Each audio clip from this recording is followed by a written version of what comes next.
aunque no está en el Caribe. Lima, en el Callao, el puerto del Callao, igualmente sería igual. Y así por el estilo. Caracas, por ejemplo, no está exactamente en el Caribe, pero diríamos pues que hace parte de la cultura musical del Caribe. Entonces en Medellín la música es muy frecuente desde que yo me acuerdo.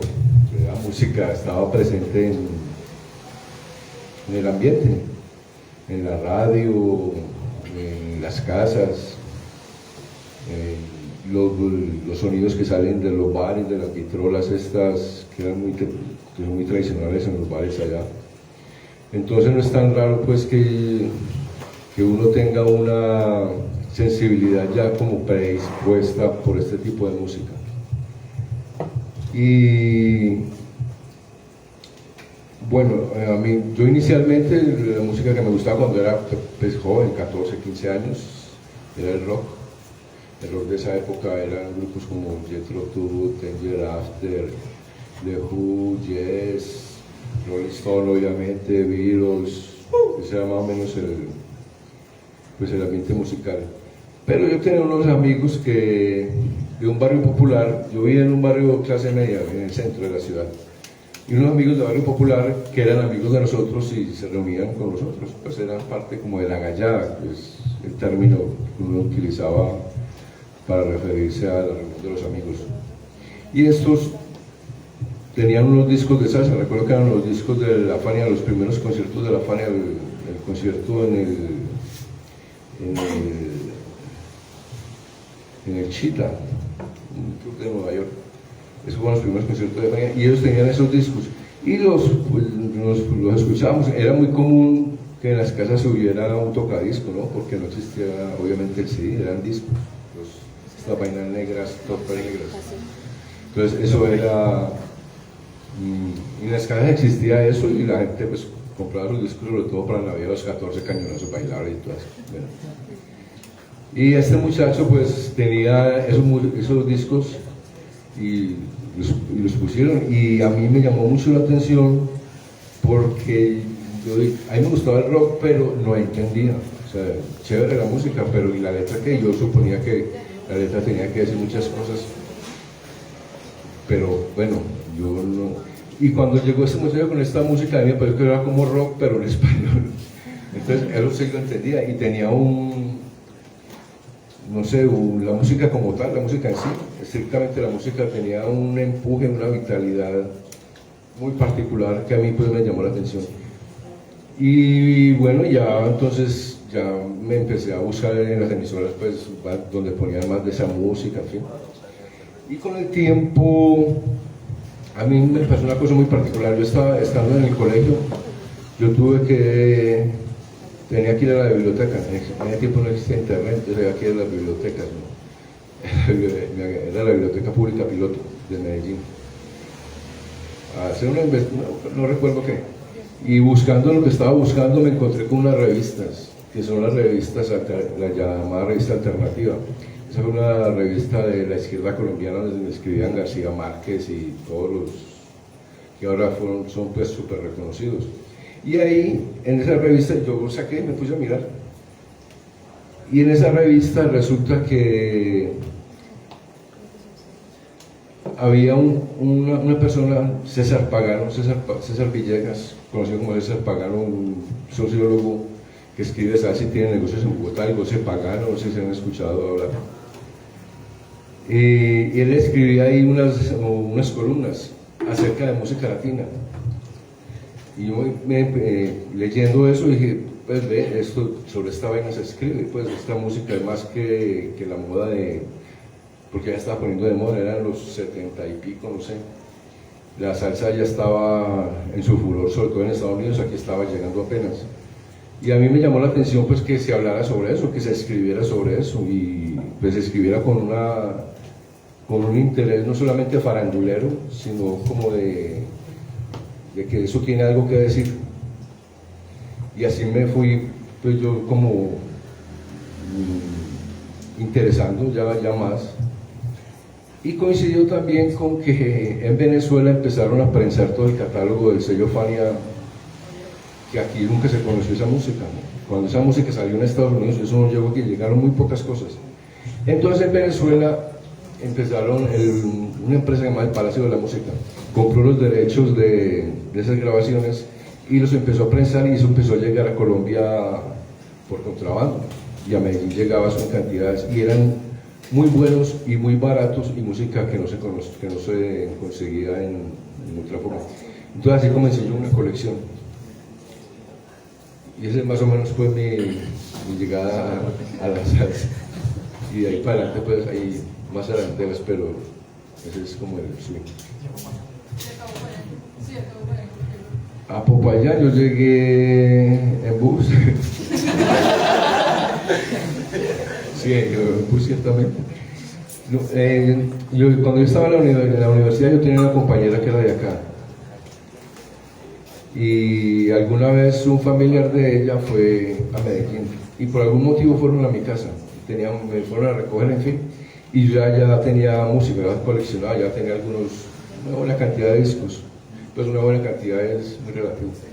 Pero bueno, tenía discos, y él lo vio, Jesús López se llama, Chucho López, alguien lo conoce, lo conoció porque ya falleció.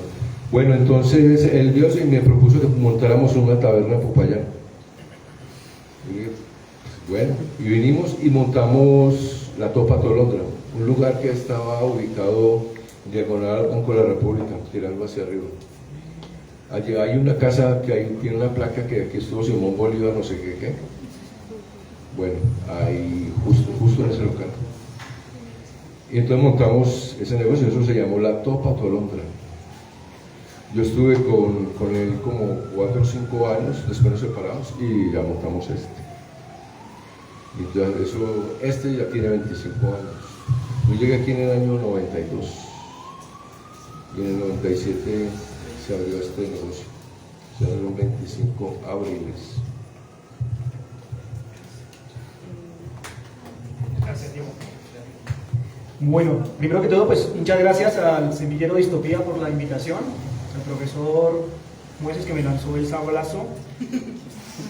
Quiero felicitar el espacio. Distopía destaca por este tipo de iniciativas que considero son muy valiosas, y créanme que ustedes tienen toda nuestra admiración por esto que vienen haciendo. Y segundo, saludar a la casa, a Diego. Pues a Diego yo a veces lo saludo. Yo llevo aquí también más o menos muchos años viniendo, pero yo sé que él ni me distingue.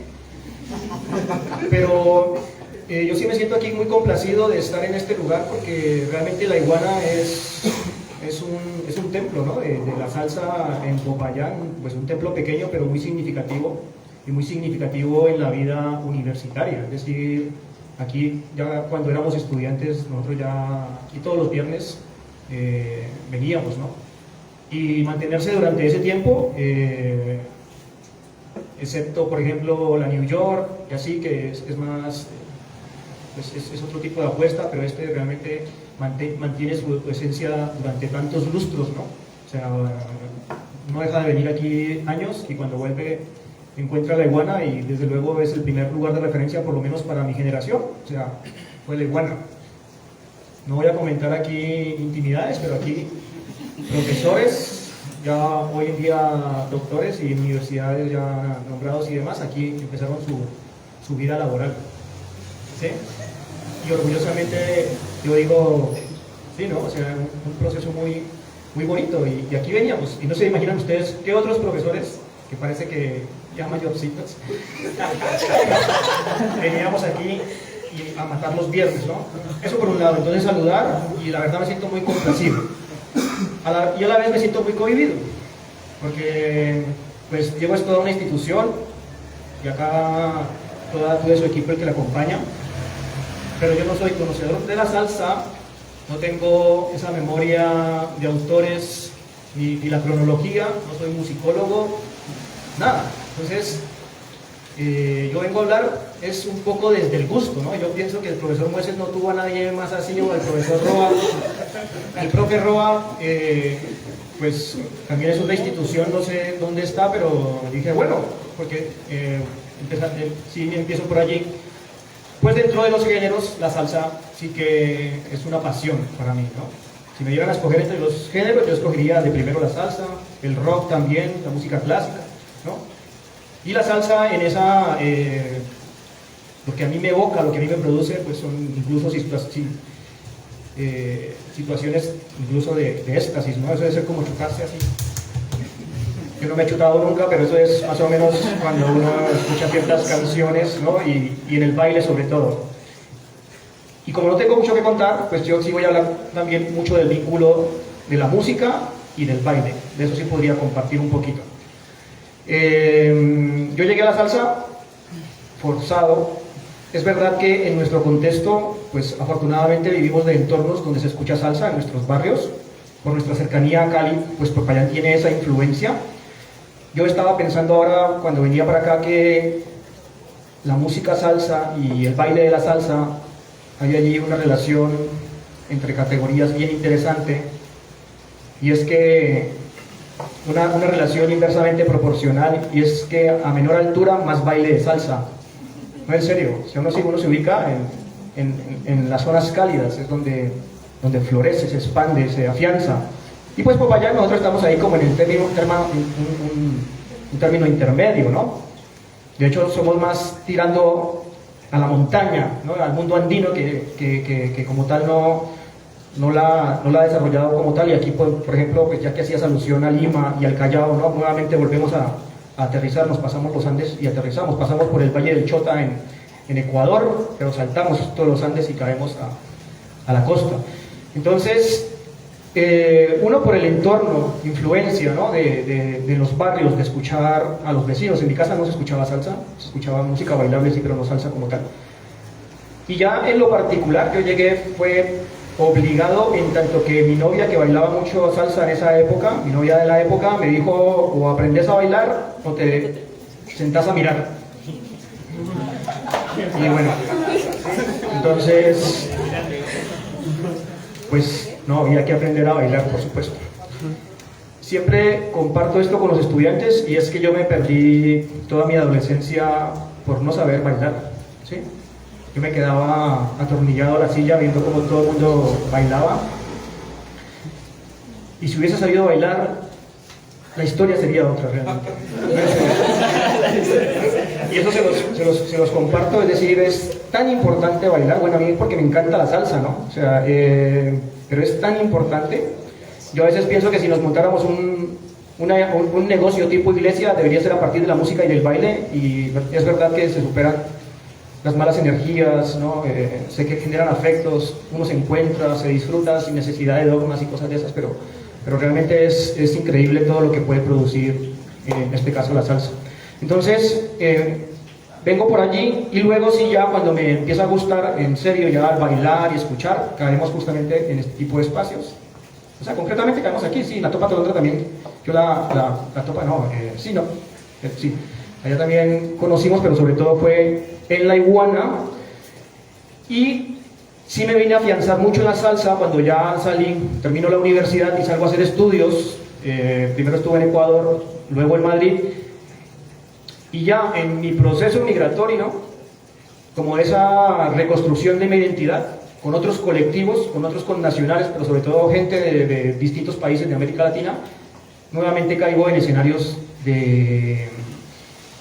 donde giraba la propuesta alrededor de la salsa. Y eso me gustaría un poco compartirlo hacia el final, ¿no? Porque eso es muy importante como sirve de excusa para la reconstrucción, encuentro de las identidades y demás. Y en ese último tránsito, sí, en Madrid concretamente, yo pertenecía a un colectivo que hacíamos pedagogía de la salsa, del baile de la salsa, a gente de muchas nacionalidades que no sabía nada, todo. O sea, yo estuve 7 años, pero yo sé que hasta ahora llevan 10 años siempre enseñando, y pues es un colectivo que sigue muy vivo, en experiencias muy significativas de recuperación de espacios dentro de los movimientos ocupas, por ejemplo, ¿no? Entonces, donde hay todas unas propuestas culturales y demás. Entonces, allí sí que tengo una participación en ese colectivo, ¿no? Como con muchas iniciativas, y pues a partir de eso es que yo puedo compartir algunos elementos. Listo, pues muchas gracias a los dos por compartirnos sus experiencias y sus acercamientos. Me parece, pues, rescatar, es muy importante como que no se ha perdido esa esencia, ¿no? Por ejemplo, para los dos, en el caso de don Diego, me parece chévere cómo se traslada desde su ciudad natal, que es Medellín, y viene hasta acá y lo retoma, ¿no? Revive una esencia acá en Popayán y un pedacito como de lo que ha sido la salsa, pues para todas las personas que están acá. Y pues por parte del profe, y aunque sea una pasión que también compartimos y de hecho con los muchachos, con nuestro círculo cercano pues de amigos en la U, también hacemos lo mismo, ¿no? Nos sentamos, compartimos la salsa porque creo que también nos ha unido, ha formado vínculos como usted dice, y pues qué mejor que la salsa, ¿no? Llena de sabrosura. Listo, entonces pues vamos a pasar como luego de esta presentación a un primer momento que sería la salsa social, y pues más o menos un poquito que nos cuenten la historia desde lo internacional. Listo, entonces la pregunta sería, cuéntenos a través de canciones y o exponentes el recorrido histórico internacional de la salsa.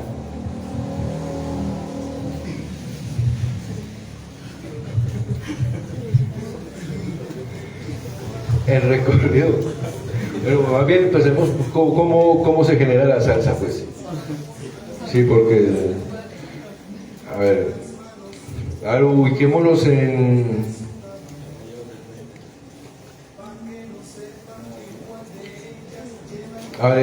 estos espacios. Bueno, con Estados Unidos ya logran la hegemonía después de entreguerras, en fin.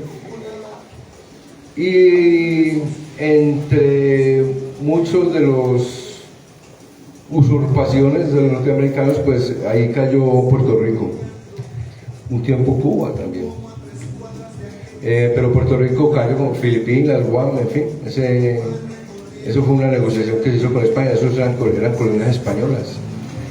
Entonces, bueno, quedaron bajo el protectorado, el protectorado norteamericano quedó Puerto Rico.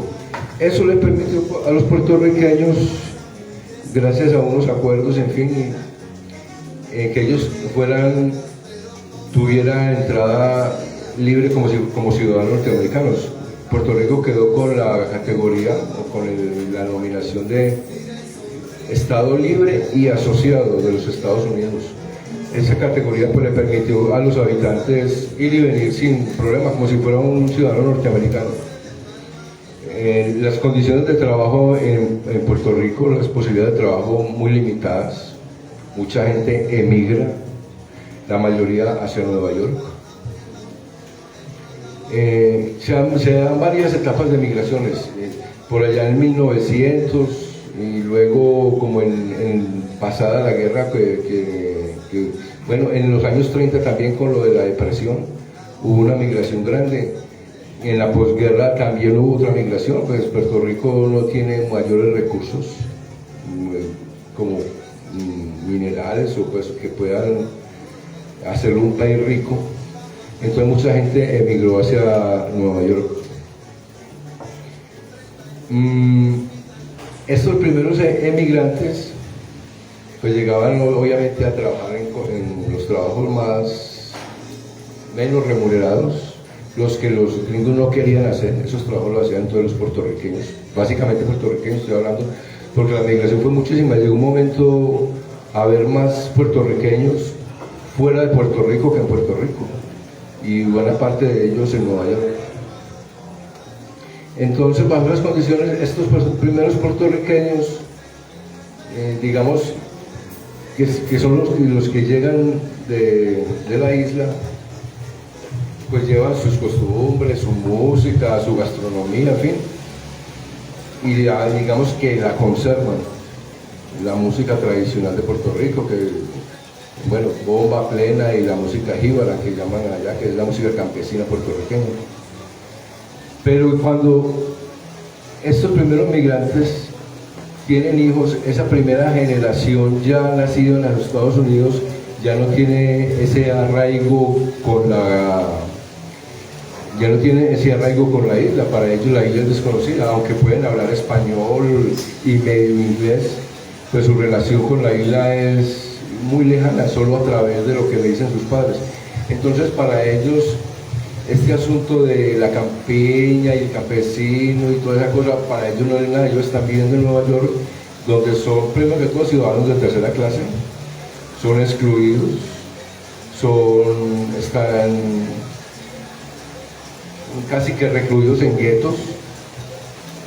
Eso genera un ambiente muy particular, y obviamente siempre tienen la música, ¿no? Pero esos hijos de migrantes, ya que son americanos, nacidos en Norteamérica, pero de familias puertorriqueñas, también están muy permeados por la cultura norteamericana. Su música es el rhythm and blues, la música del sur, toda esa música negra, sobre todo negroamericana. Y se da como ¿qué diría yo? O sea, un choque de culturas, de querer permanecer en la suya, pero es que están también en otra, ¿no? Y es así como ya ellos, digamos que dejan un poco la música tradicional de Puerto Rico o del Caribe, se meten más con la música anglo, la música americana, pero las situaciones culturales y políticas y de exclusión y todo los llevan como a retomar sus raíces para formar como una coraza, ¿no? Como una contracultura, una lucha contra lo que se les impone.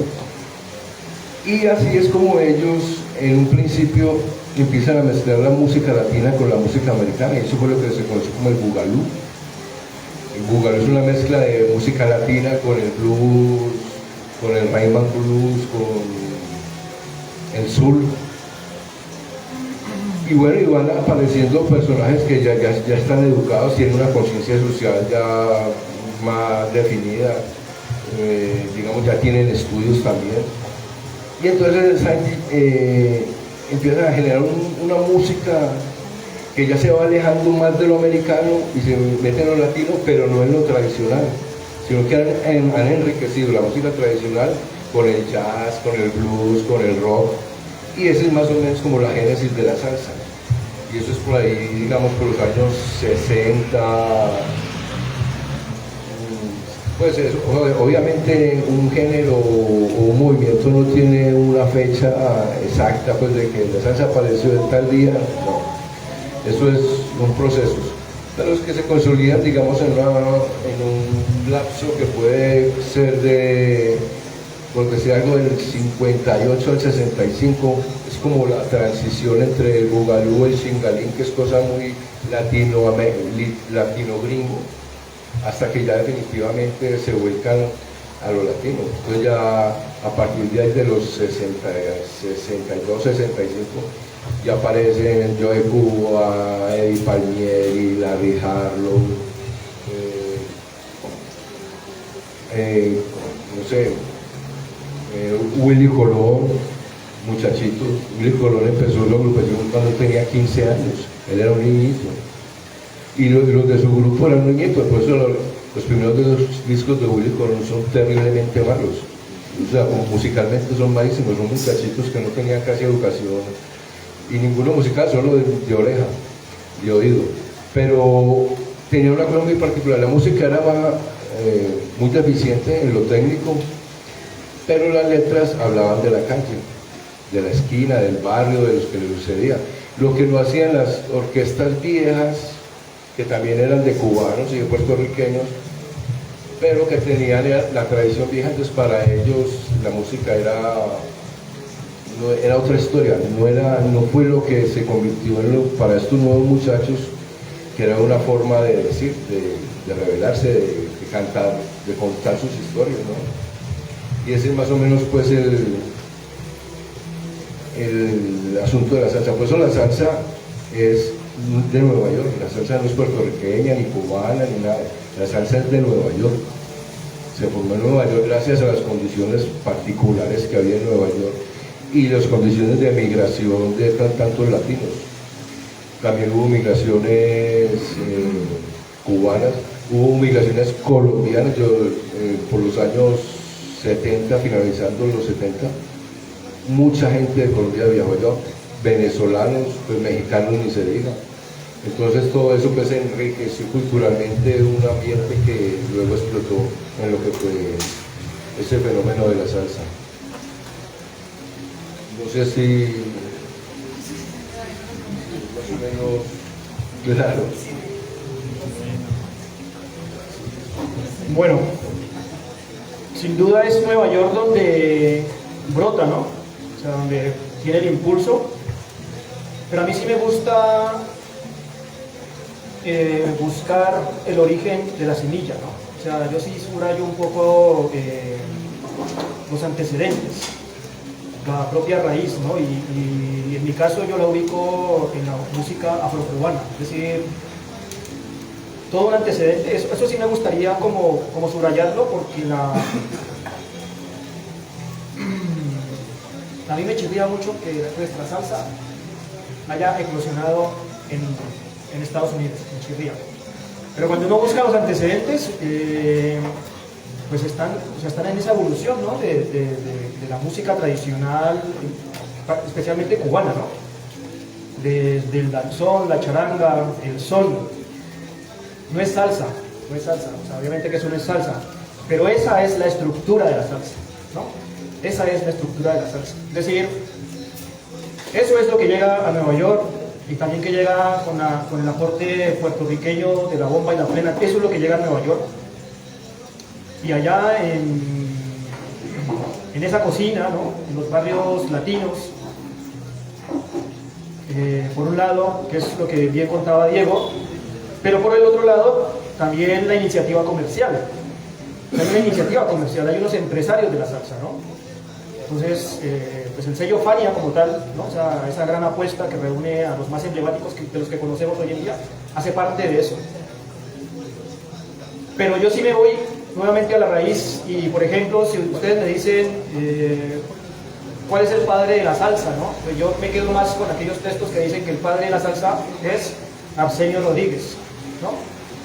De los años 30, no sé qué, por ahí como que íbamos a poner luego lo vamos a poner una canción, porque Arsenio Rodríguez compone más de 200 canciones, muchas de ellas son reencauchadas y lanzadas ya en Nueva York, ¿sí? La canción para el 23, por ejemplo, que tanto conocemos, nosotros no conocemos tanto la versión de Arsenio Rodríguez, ¿no? La versión de... por eso les decía, a mí se me van muy fáciles los nombres. No, pero todavía no la pongamos, por favor. No, todavía no, tenemos un momento.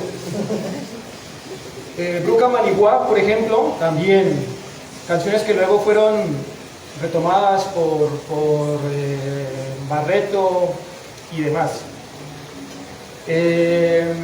Lo que dice Justi, por ejemplo, ¿no? Esa canción magnífica que para mí está, ustedes me dicen cuáles son las 5 que más les gustan, esa está allí dentro, o sea que es impresionante lo que dice Justi. Y en la versión original, cuando uno la escucha de Arsenio, uno como dice, pero esto venía de Cuba, ¿no? Eso por un lado. Entonces a mí sí me gusta destacar la raíz, porque me parece que es fundamental. Aunque en Cuba no se le llama salsa a esto, y ahora tampoco se le llama salsa, saben ustedes, se le llama timba, ¿no?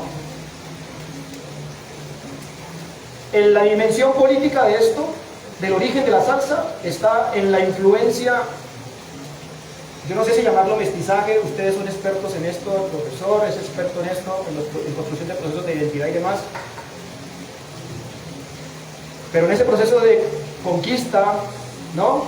De colonización luego, de la influencia blanca, ibero, española, se da un aporte muy significativo para el desarrollo de esta música, que luego va a ser retomado por las comunidades negras, ¿no? Que nosotros esa categoría en ciencia política no la trabajamos, pero que sí es bien importante para comprender este tipo de construcciones. Y se las voy a poner desde el ejemplo de vuelta, ¿no? Son una especie como que, y miren, eso está construido pues a partir de la esclavitud, a partir de la segregación, a partir de, o sea, no es positiva como tal, pero se va construyendo. Es decir, ese es un contenido político muy importante, ¿no? De las distintas influencias y cómo se replantea y cómo ayuda a reconstruir pues las comunidades negras lo que hacían era reconstruir sus entornos con lo poco que tenían allí o con lo que encontraban y lo que veían. Y ahí yo lo empato el tema del baile, yo le empiezo a empatar la dimensión política de la salsa tanto también como la del baile. Y es que el baile de la salsa, sus orígenes también están allí. La salsa, que no se llamaba salsa obviamente, pero los ritmos, ellos, las comunidades negras, ya de por sí traían sus propios ritmos, escuchaban cómo las poblaciones blancas, criollas, aristocráticas, se reunían en salones y demás. Ellos desde fuera miraban, y fueron empezando a hacer sus propias creaciones, ¿no? Y el baile en Cuba empieza a tener un desarrollo muy interesante, que es el baile de la rueda, que usted lo ha visto, ¿verdad? ¿Conocen el baile de la rueda? Que por eso se llama casino, porque está referido a estos espacios. Y el baile de la rueda, ustedes se imaginan realmente a las poblaciones negras bailando en rueda de manera acompasada, ¿no? Coreográfica. Pues realmente eso no es. Eso es el aporte del vals francés, de la contradanza española, ¿sí? Entonces, por eso es tan rico, ¿no? Es decir, ellos cogen eso y lo empiezan a volcar en sus propios ritmos, ¿no? Entonces, para mí la raíz también del baile de la salsa está en ese tipo de construcciones más colectivas. Ahí también hay otra dimensión política muy importante. Y en el baile de la rueda, ¿no? Que a veces nos parece como muy coreográfica, nosotros muy forzada como tal, pero realmente es que es muy rica en la propuesta que tiene, ¿no? No es una salsa individual, es una salsa que se construye colectivamente y que tiene todos estos aportes. Bien, rápido, viene la revolución. Y la revolución, esto ya es pura hipótesis porque es de lo que he ido encontrando, la revolución lo que hace es que como había esta vida nocturna muy usada por el público norteamericano, el turismo y tal, pues la revolución cierra todo esto. Y allí eran donde se encontraban pues muchos de estos músicos, muchas de estas agrupaciones, muchos deciden irse precisamente. Y encuentran su nicho pues en Estados Unidos. Y esto para ellos, para muchos, les va a significar unos dilemas muy tremendos. Porque para la revolución son gente no muy bienvenida. Pensemos en el caso de Celia Cruz, por ejemplo, ¿sí? Y para el gobierno norteamericano eran casi que espías. Ellos se mueven allí están todo el tiempo. Entonces, eso, por ejemplo, son también dimensiones políticas de lo que es de los antecedentes de la salsa que tenemos que considerar. Dos, también he leído, por ejemplo, que mucha de esta tradición de carácter rural, que usted se llamaba más campechana, pues esto no empataba mucho dentro de la lógica de la revolución, que ofrecía un proyecto más modernizador, un proyecto más social y un proyecto más urbano. La salsa nuevamente, el son y demás eran ritmos realmente de la vida rural, ¿cierto? Con país segundo, ¿no? Con el chanchán y esto. Entonces eso no encajaba y por eso se le da un mayor auge a la trova, a la nueva trova. ¿Sí? Silvio Rodríguez, ustedes me ayudan allí, Pablo Milanés, ¿sí? Entonces, de hecho, en algunos textos uno encuentra de que muchos de ellos, algunos músicos, se sienten que quedaron como arrinconados. Y eso explica, por ejemplo, por qué Buenavista Social Club, ¿no? Cuando llega Rico de la isla y se encuentra con unos señores de 90 años, unos genios de músicos como tal, algunos de ellos realmente ni siquiera se conocían hacia afuera, ¿no? Yo estaba leyendo un texto que decía que Ibrahim Ferrer, por ejemplo, para esa época, pues era un limpiabotas, ¿sí? Entonces Ibrahim, Rubén González. Entonces, por eso es el tema por ejemplo, de Buenavista Social Club. Algunos dicen que lo relanzaron, otros dicen que no, que ellos no estaban en el olvido, pero sí es cierto que pasaron cosas como esta, ¿no? O sea, de que realmente la tradición de esa música más rural quedó desplazada por una nueva ola en la que ellos, por tanto, no se reconocían.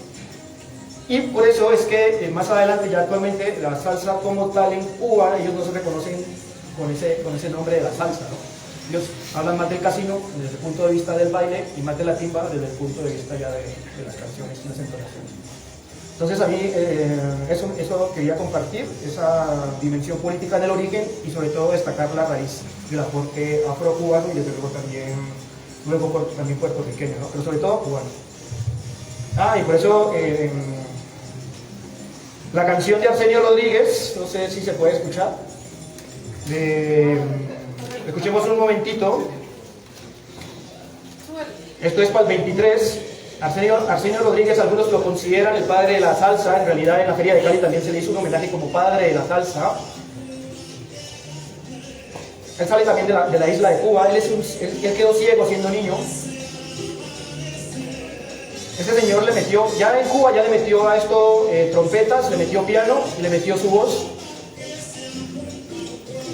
Y él estaba ahí en esta avenida de Nueva York cuando se presenta el incendio y pasa todo esto que ya conocemos.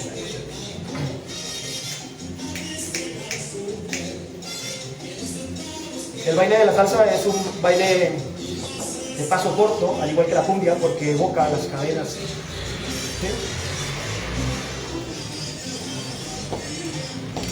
Bueno, hasta ahí.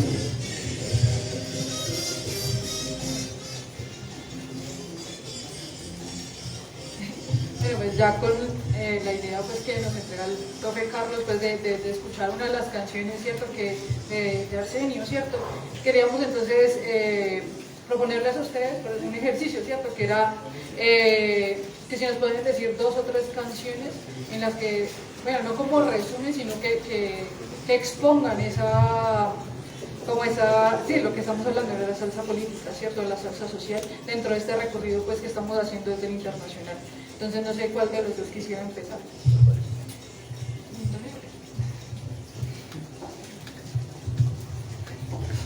Bueno, la salsa con sentido, o sea, no podemos como separar lo político de lo social, ¿no? Porque decir salsa política sería como muy específico.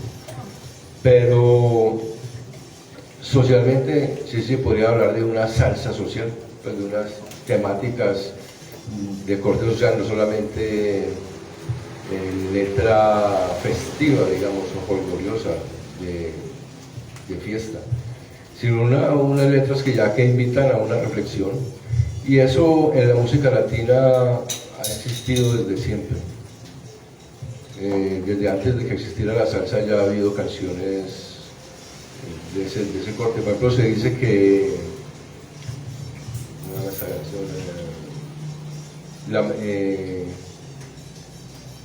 esta de Rafael Hernández y Alegre también ¿cómo se llama?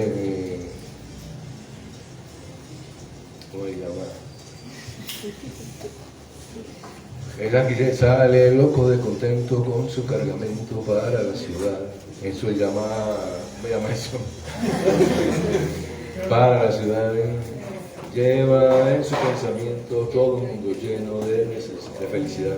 Bueno, dicen que alguna vez leí que esa fue la primera canción social protesta de América Latina, y eso pues yo pienso que eso no puede ser así, porque los corridos mexicanos de la época de Pancho Villa y de Emiliano Zapata están llenos de referencias políticas, y eso es mucho antes pues de la publicación de esta canción que le estoy hablando. Bueno, Lamento Borincano, correcto. Bueno, eso pues entonces en la música latina eso ha existido, eso no es nuevo en la salsa, pero en la salsa por las condiciones que ya les comentaba ahorita pues de desarraigo, de las situaciones tan diferentes de desigualdad de los migrantes. Yo hablo mucho de los puertorriqueños porque si bien la base de la salsa, como lo dijo Carlos, es la música cubana, la salsa toma como base principalmente al son, pero los exponentes son puertorriqueños básicamente, ¿no? En sus primeras instancias en Estados Unidos. Recordemos que los cubanos migraron básicamente fue a la Florida, no como los puertorriqueños que migraron a Nueva York. Entonces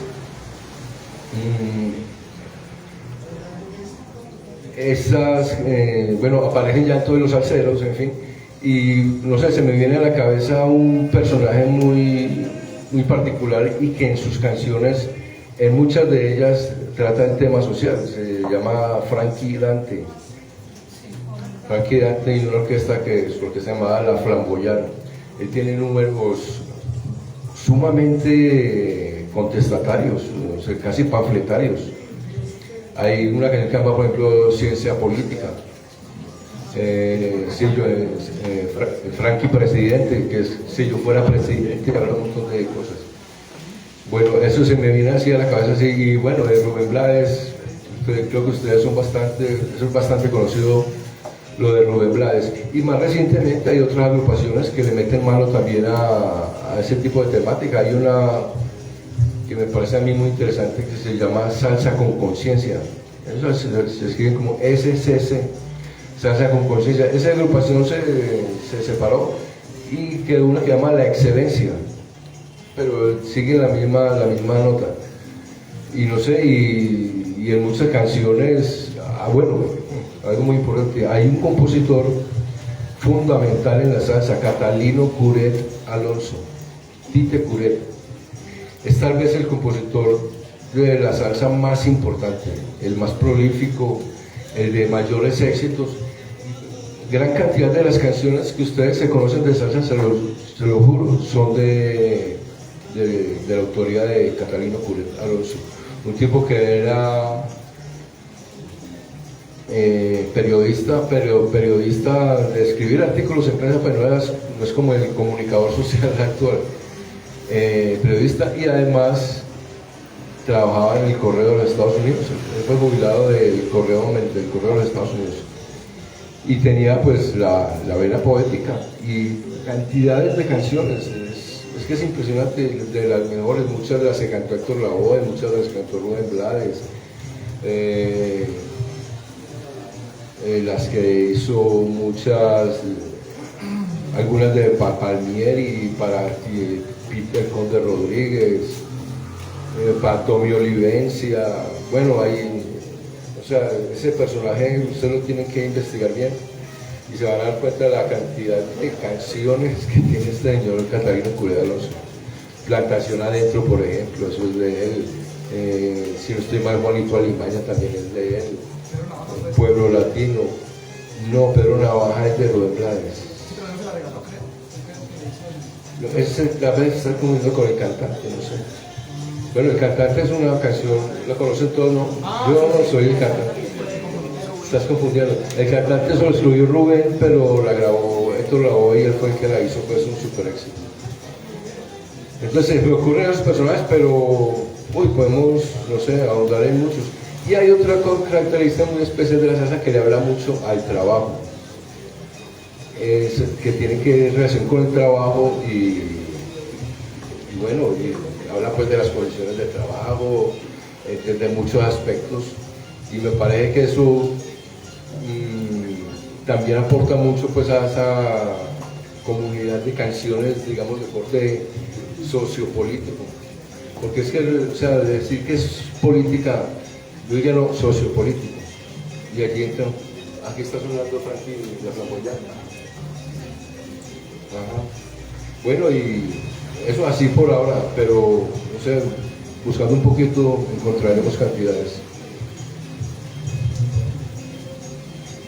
Bueno, a mí sí me cuesta mucho hacer ese repaso porque no tengo esa memoria así, pero parto de la idea que mencionaba Diego acerca de ese origen tan desde abajo de la salsa, y eso también le imprime un contenido político. Por ello también comparto la idea de que es muy difícil decir a partir de esto hay una dimensión sociopolítica, ¿no? Es decir, desde su propio origen, como apuesta subalterna, como apuesta desde los márgenes, contracultural, ¿no?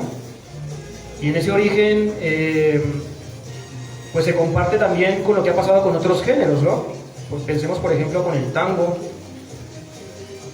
el propio jazz, ¿no? Música pues catalogada como música de negros, pero en sentido despectivo. El tango como música de los arrabales, también de gente de barrios como muy peligrosos y demás. La salsa también. Como les contaba al inicio, no sé, con mucho rechazo, ¿no? Pero para luego ser relanzada, ¿no? Entonces, eso es lo que yo también pues le va a imprimir mucho contenido, y la tradición de letras en ese sentido va a ser muy larga. Si hablo de 3 canciones, pues yo podría establecer como una línea y un poco desde apuesta contrarracista, por decirlo de alguna forma, desde pensando en Ismael Rivera, por ejemplo, Las caras lindas, ¿no? Mi gente negra, el negro bembón, ¿no? O sea, me parece tan potente, es decir, yo también creo que son los puertorriqueños, ya cuando hablamos de la salsa como tal, que son los que le dan esa vitalidad. Y en Colombia, pues también ha habido ese, podríamos mencionar, en esa misma línea, y los que voy a mencionar están por fuera un poco de Cali, ¿no? Porque ahí sí que, pues estando por fuera, yo no sé, empiezo como no sé si sea polémico, pero realmente Cali no es tanto capital de la salsa por la música, ¿sí? Sino por el culto y por el baile, creo yo, ¿sí? Uno estando por fuera, y cuando se hacen los listados de los mayores exponentes de la salsa, yo no encuentro colombianos allí en las primeras listas, en las primeras 10, en los primeros... no hay. Y aparece, por ejemplo, Joey Arroyo, ¿no? Desde el Caribe, por ejemplo, ¿cierto? Entonces, que sí es un exponente así muy reconocido internacionalmente, pues ya Diego me dirá, no, estás diciendo ahí cosas que no son. Pero es lo que yo he visto, es decir, Grupo Nietzsche como tal, Jairo Varela como tales, o sea, obviamente tienen todo el reconocimiento hacia adentro, también serán conocidos hacia afuera, pero no así en esa carga internacional, como lo pueden tener todo este listado interminable de músicos puertorriqueños, precisamente. En ese sentido también con Joey Arroyo, pues la canción de La Rebelión, en esa misma línea, perfecto. Y Fruco, por ejemplo, también con su canción sobre el preso, ya ubicando un poco más en perspectiva de lo social. Que también, no sé eso, cómo se entiende de que haya hecho más carrera en Medellín, por ejemplo, no sé, eso sí, ahí sí ya me pierdo. Más carrera, ¿no? Como su ubicación como tal, no sé, Fruco.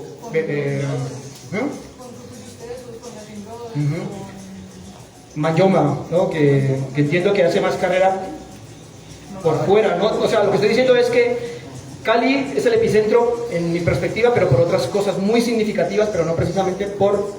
Y a partir de una época, no todo el tiempo. O sea, lo que me pregunto de por qué en Medellín se ha estado los estudios de grabación. Estaba en la planta. Hizo fuentes. Entonces estaban los estudios de grabación. Entonces, allá, y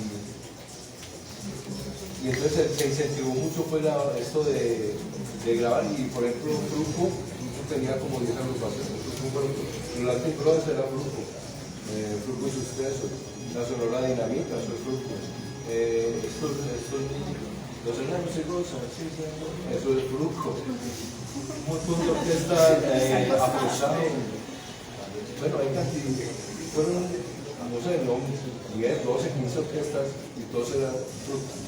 Estaba leyendo que él tuvo el olfato porque en Cali hubo un rechazo inicial, por ejemplo, que eso lo recoge una memoria de Andrés Caicedo, que hubo un rechazo cuando llega Richie Ray, de parte de, sí, como de una élite que estaba allí, y entonces como que incluso Caicedo genera una campaña, una contracampaña a favor de la salsa, y que Fruco como que dice, mira, aquí hay una oportunidad, y es cuando hay una oportunidad. Antes de que apareciera la salsa en Medellín, la música que se bailaba era la música de Gustavo Quintero, los hispanos, los Black Stars, a eso le llamó chucu chucu, porque era música muy simple, muy elemental para bailar, ya estaba ahí con otras cosas también muy poco.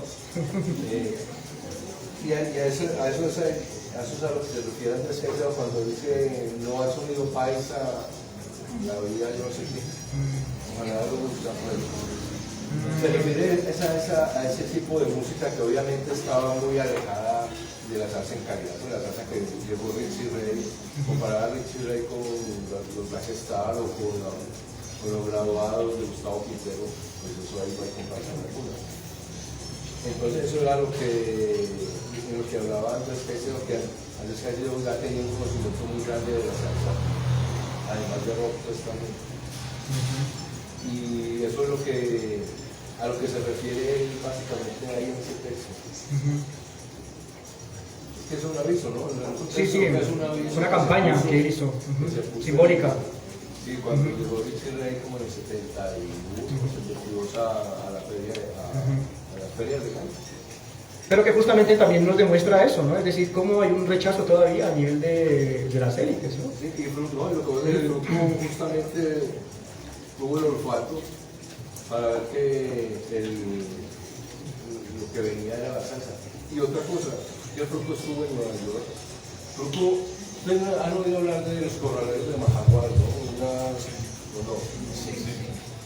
Han oído hablar de los corraleros, una agrupación de la costa que toca porro, fandango, cumbias, en fin, muy famosa. Pues esa agrupación grababa era en Medellín, en Disco Fuentes. Cuando Fruco es familiar de algunos de los directivos de Fuentes, no del señor Fuentes, el señor Fuentes es cartagenero, ¿no? Fruco cuando tenía 15 años trabajaba allí haciendo los mandados, la vuelta, en fin. Y alguna vez se metió a un cubículo donde estaba un timbal y empezó y tocó. Y lo vio una persona allí y lo contactó, pues lo dijo, venga, toque aquí. Y lo pusieron a tocar con los corraleros de Magual porque el que tenía que hacer la función de timbalero no apareció. Y Fruco con 15 años de edad empezó a tocar con los corraleros y grabaron. Y los corraleros se fueron de gira a los Estados Unidos. Ellos estuvieron en el Madison Square Garden, en un evento colombiano. Y allí Fruco conoció la salsa. Y cuando llegó de allá, pues ya vino con la idea y ya montó su grupo. Si ustedes escuchan los primeros discos de Fruco, los primeritos, son puras música, son puras canciones que ya eran famosas en Estados Unidos, son puros covers al estilo Fruco, que también me parece a mí un poco chucu, pero bueno, es el estilo Fruco. Pues, tiene un sonido paisa característico. Y lo de Cali, a mí dicen capital mundial de la salsa. Yo dije capital mundial de la salsa desde el punto de vista del bailador, pero no de la producción. O sea, un artista no se va a Cali a producir. Pues sí, Cali, o sea, yo tengo cierta contradicción ahí en eso de que Cali es la capital de la salsa. Yo sigo sosteniendo en Nueva York. Lo que va a hacer Cali, recordemos que en los 80 Cali tuvo una bonanza de dinero pues fabulosa con el narcotráfico. Y eso generó una cantidad de orquestas impresionantes, inclusive de mujeres. En Cali llegaron a haber como 30 orquestas de mujeres en un momento. Y eso eran de puras mujeres. Eso era impresionante. Y eso gracias pues a los dineros que circulaban en cantidades industriales. Y Nietzsche como bastión principal pues generó un sonido al que muchos se pegaron. Entonces mucha de la salsa de esa época, casi todos suenan como muy a Nietzsche. Sí, y ahí uno podría decir, no, es que ese es un sonido caleño, y ciertamente tiene un sonido particular, pero que no es un sonido que se volvió internacional. Uno no va a Puerto Rico o a Cuba y le van a, pues, y va a escuchar a Nietzsche como la gran cosa. Tal vez ni medio lo, aunque aquí sea una institución. Uno dice, no, es que en Estados Unidos llenan coliseos, sí, pero ¿quiénes van? Los colombianos.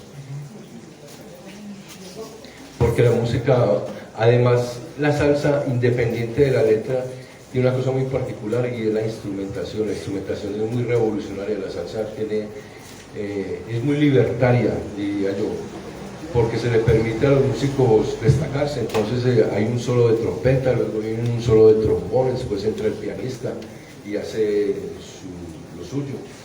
Eso en ese sentido es muy libertaria. Y además tiene una particularidad que es la conexión con el público. En la música clásica, usted no va a la música clásica y cada que un violinista puede hacer cualquier cosa, nadie hace eso. Todo el mundo espera que termine la cosa. Aquí en medio de la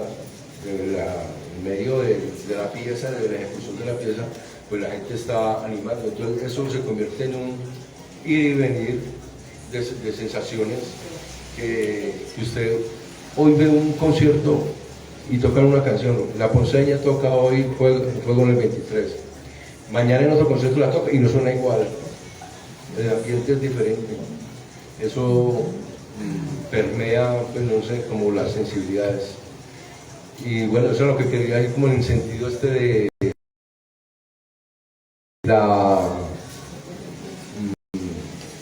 el nacimiento, la creación, el nacimiento de la salsa en Colombia. No así, por ejemplo, la salsa en Venezuela es muy propia de Venezuela. Venezuela tiene un sonido particular. Venezuela, pienso yo, a nosotros nos lleva años de Venezuela bailando así, ¿no? Pues se manda. Eso es más show.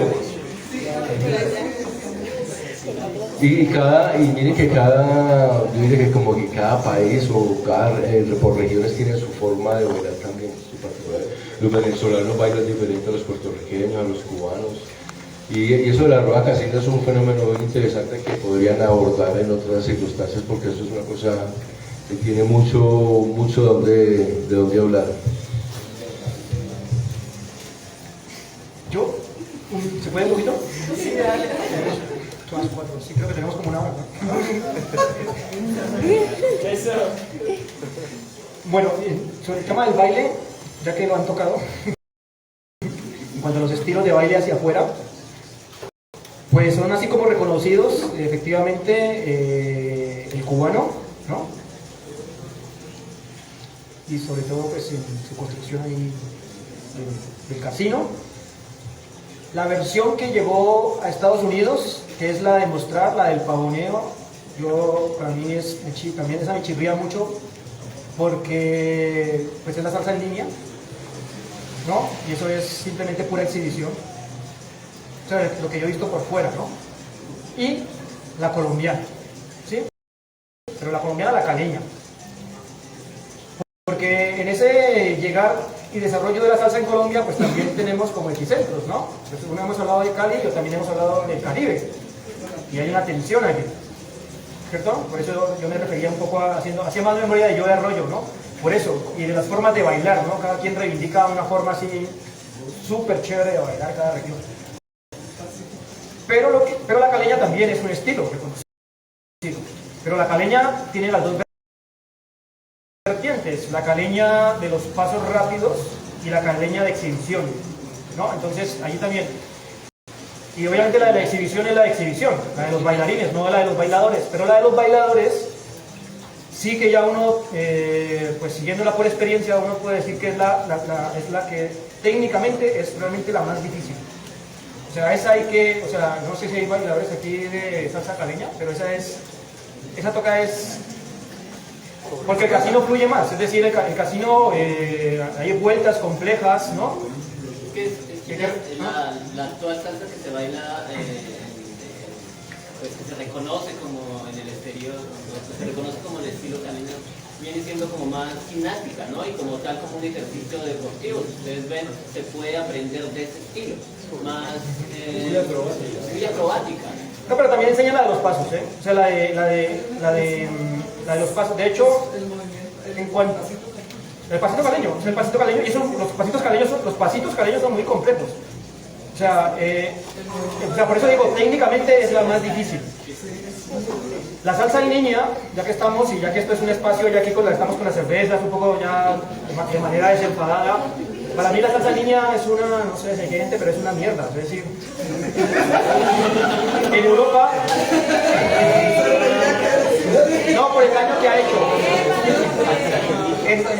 En Europa, miren, de 10 eventos que hay, porque hay también mucha propuesta cultural y de eventos alrededor del baile, de 10 eventos, 8 son de salsa en línea. Y es pura salsa, es puro baile de exhibición, o sea, no hay conexión entre el baile y la música. Básicamente, por eso lo digo, le ha hecho mucho daño, porque está orientada al pavoneo. Ustedes la ven y la gente está dando vueltas ahí y la música va por otro lado, cosa que no tiene la colombiana. O sea, la colombiana sí que es el seguir la música salsa con los pies. De hecho, se dice que la salsa cubana se baila la cintura para arriba por el tema de las vueltas, y la salsa caleña se baila de la cintura para abajo, y eso marcadamente es así. Yo la salsa en línea la dejo afuera, a pesar de que es la más difundida, porque es la apuesta comercial, hipercomercial que hizo Estados Unidos. ¿Sí? O sea, es la que llaman estilo Los Ángeles, o sea, es una vaina ahí, es para que revisen un poco. Hola.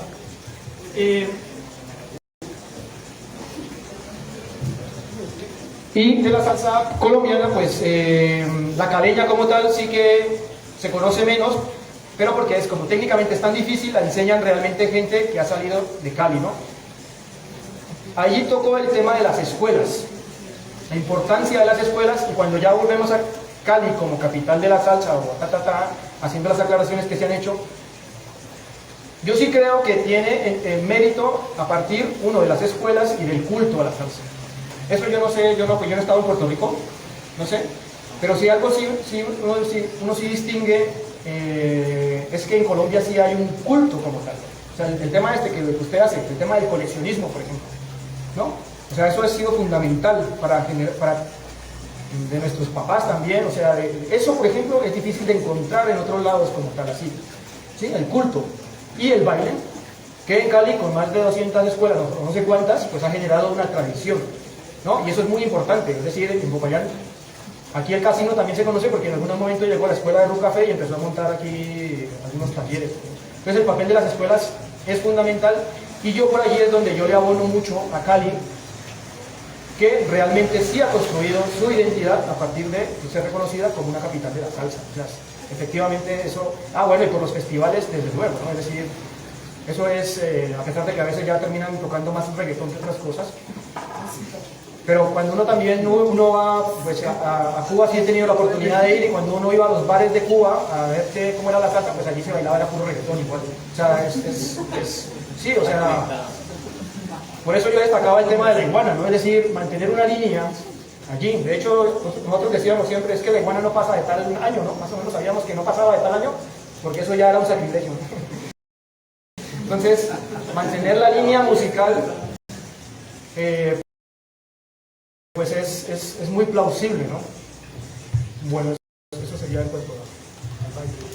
Listo, pues muchas gracias por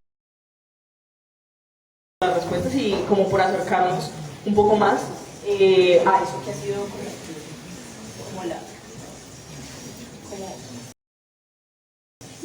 como la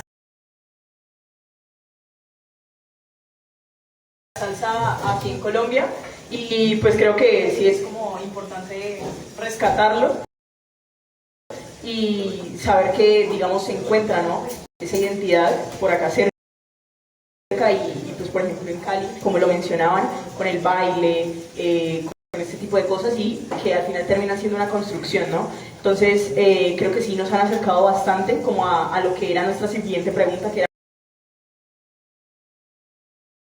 que cómo había llegado, ¿no?, o cómo digamos erosionaba la salsa aquí en Colombia. Pero entonces, como ya han hecho pues bastantes claridades, creo que podemos pasar a la siguiente pregunta, que es como más cercana, y ahorita que tocaron como el tema del grupo Nietzsche, queríamos saber de pronto ustedes por qué piensan que pues el grupo tiene este nombre, ¿no? Porque siento que, digamos, pues es un referente cercano, al menos acá, como ustedes decían, no tal vez en el exterior, pero sí acá, y nos gustaría saber de pronto que nos acerquen como o qué analogía se le puede hacer al nombre Grupo Nietzsche como tal, como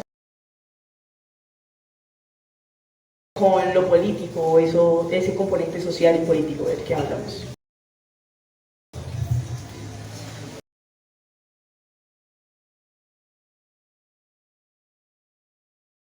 Nietzsche es bueno, Nietzsche quiere decir negro, eso es una palabra pues, del Caribe, eso no es invento de aquí. Y me imagino que es una reivindicación de sus raíces, simplemente pues, vamos a llamarlos negros, Nietzsche, pero no tengo pues la razón que tuvo Jairo Varela, no sé cuál sería la razón que él tendría para llamarla a ese nombre. No encuentro otro motivo, pues otro acercamiento. Y Nietzsche, pero todo lo que quiere decir Nietzsche negro, usted le puede poner todas las arandelas que quiera, las etiquetas que quiera, y construir un mundo alrededor de negro.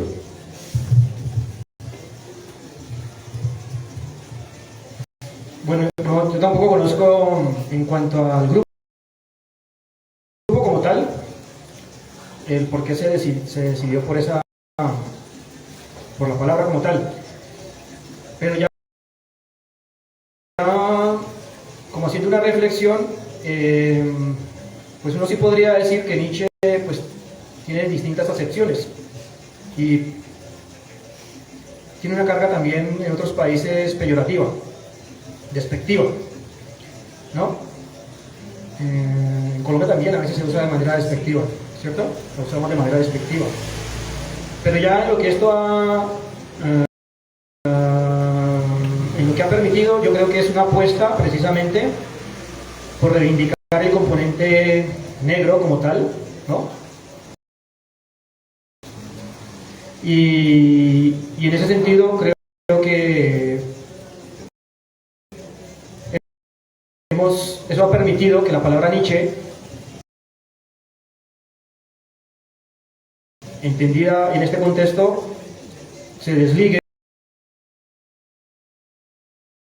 de esa acepción negativa y de alguna forma pues le tengamos ese afecto como la palabra, ¿no? Es decir, no la usamos como tal, es decir, como una palabra despectiva, sino que creo que sí ha servido allí para que de alguna forma la hemos interiorizado, ¿no? Y se convierte como en positivo.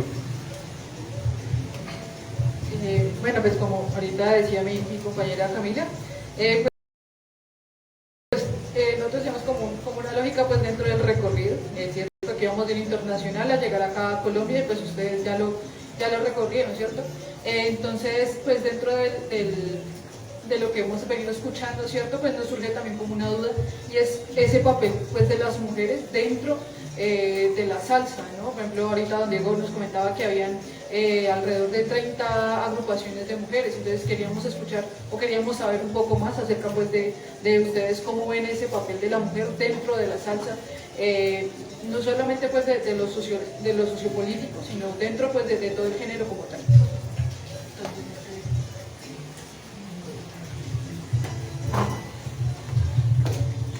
Bueno, a ver, la mujer en general dentro de la música siempre ha estado muy relegada por razones sociales. No está bien visto o no estaba bien visto que una mujer estuviera trasnochando, estuviera en medio de hombres, estuviera en medio de licor, de cigarrillo, en fin. Entonces, desde ese punto de vista, pues la mujer siempre ha sido bastante segregada. Ahora, en un mundo machista, pues con mayor razón. Pero no ha habido muchas mujeres dentro de la salsa, pero las pocas que han habido han hecho un legado grandísimo. O sea, hay intérpretes impresionantes de salsa. Lo que sí ha habido mucho dentro de las mujeres es compositoras, como cubanas, mexicanas, colombianas. Eso sí, yo pienso que ha habido más de ahí. Dentro de la música del Caribe, del bolero, sí ha habido mucha mujer. Pero dentro de la salsa como tal, no. Esto que les digo de que en una época llegó a haber como 30 orquestas de salsa en Cali, pues gracias pues al auge del narcotráfico. Una vez empezó a decaer eso, pues también se vinieron abajo las orquestas. Si acaso ahorita pienso yo algunas 2 o 3 nomás, si acaso. Pero hubo mujeres dentro de la salsa, a ver, por nombrar alguien una que pienso que es la que más me gusta, la Lupe. Me gusta inclusive mucho más que Celia Cruz. Bueno, Celia Cruz obviamente, también hubo una mujer, Noraida, hubo otra, Sophie. En Venezuela ha habido mujeres compartiendo siempre con hombres, pero no pues exclusivamente mujeres. Dentro de nuestra música colombiana, un poco del Caribe, pues Totó la Momposina, hay gente muy importante, pero no, o sea, en número son bastante pocas respecto a los varones. Y eso, pues como te digo, tiene razones ancestrales. Eso era muy mal visto que una mujer trasnochara. Es más, si una mujer pretendía ser artista en cualquier otro orden que no fuera la música, también era mal visto. Eso, el arte, eso es asunto del diablo, una época, o de vicios, prostitución, mundos perdidos, en fin. Eso pues hasta ahora todavía lleva, pero vemos ahorita muchas mujeres, por ejemplo, no solamente en la salsa, sobre todo en la música pop, pop, hay, pues las mujeres son muchas, pero en la salsa como tal yo creo que son muy escasas, aunque las pocas son muy buenas.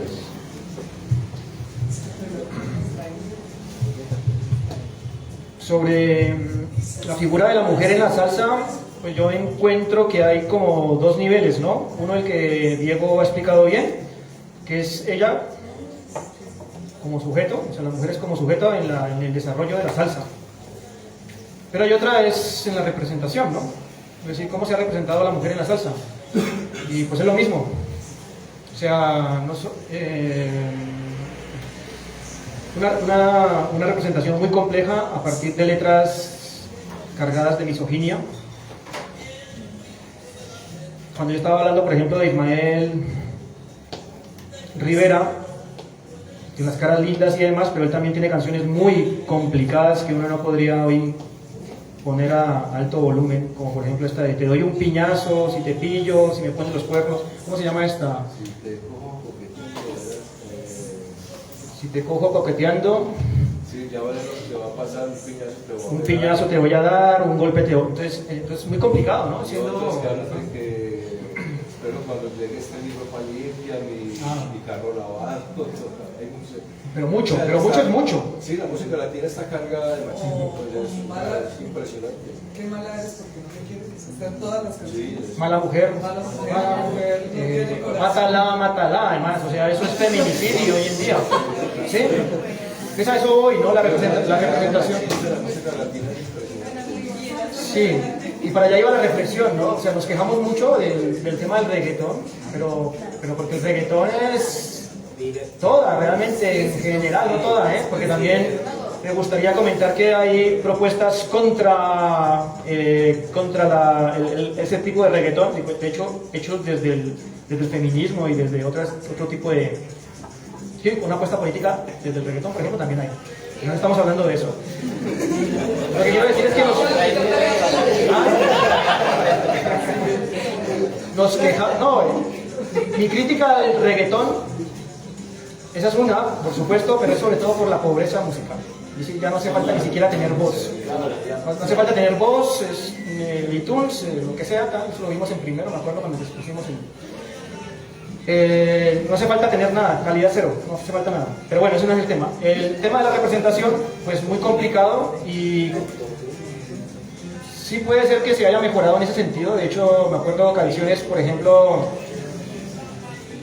del Gran Combo de Puerto Rico, había una canción que era una versión, es que ya en este momento no me acuerdo, una versión que recibió mucha crítica, no era sobre las mujeres, y después hicieron una versión amable de eso, ¿no? Como intentando...